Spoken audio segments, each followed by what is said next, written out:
Bonjour à tous, aujourd'hui nous allons voir les amortissements par unité d'œuvre. Alors ce type d'amortissement s'applique beaucoup plus soit aux véhicules, soit aux machines, parce qu'on va appliquer dessus une proportionnelle, soit au nombre de kilomètres parcourus, soit au nombre de pièces fabriquées par la machine. On va prendre un petit exemple pour voir comment ça se passe au niveau des calculs, et on va appliquer une petite nouveauté, là ici quand on regarde l'énoncé, qui s'appelle la valeur résiduelle. Alors, donc, on a fait l'acquisition d'un matériel de transport pour une valeur de 22 000 euros hors taxe et avec une valeur résiduelle de 2 500 euros. Alors, qu'est-ce que c'est cette valeur résiduelle? En fait, c'est la valeur de revente. C'est-à-dire que pour une fois, au lieu que notre plan d'amortissement finisse à 0, notre plan d'amortissement devra terminer à 2 500 euros. Voilà ce que ça veut dire. Donc, pour notre matériel de transport, on a pour les 5 années nos kilomètres qui ont été parcourus et nous allons pouvoir entre deux du coup déterminer notre valeur amortissable. C'est tout simplement notre valeur d'acquisition du bien moins notre valeur résiduelle. Et notre valeur amortissable est donc de 19 500. Donc c'est pas la valeur d'acquisition, il ne faut pas se tromper. Alors, maintenant qu'on a ça, on va pouvoir calculer nos différentes annuités.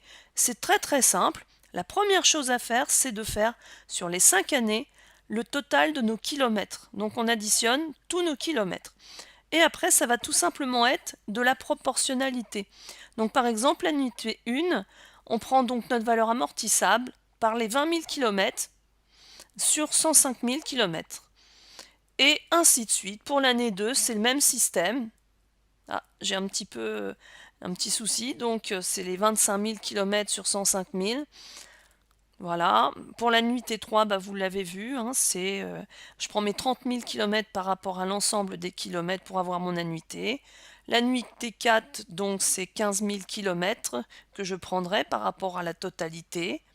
Donc j'obtiendrai aussi mes annuités. Pour l'année 5, enfin, je prends toujours mes 15 000 km parce que c'est la même chose. Par ma valeur amortissable sur l'ensemble des kilomètres parcourus sur les 5 ans. Donc voilà, là j'ai tout simplement calculé mes annuités.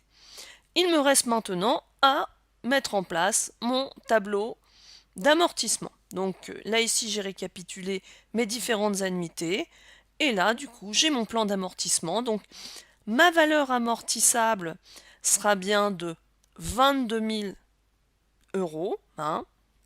Donc vous voyez bien, à cela la première année, on retire la première annuité. On obtient donc 18 285,72 de valeur nette comptable. La deuxième année, on retire donc les 4 642,86 d'annuité et on obtient donc ma valeur nette comptable.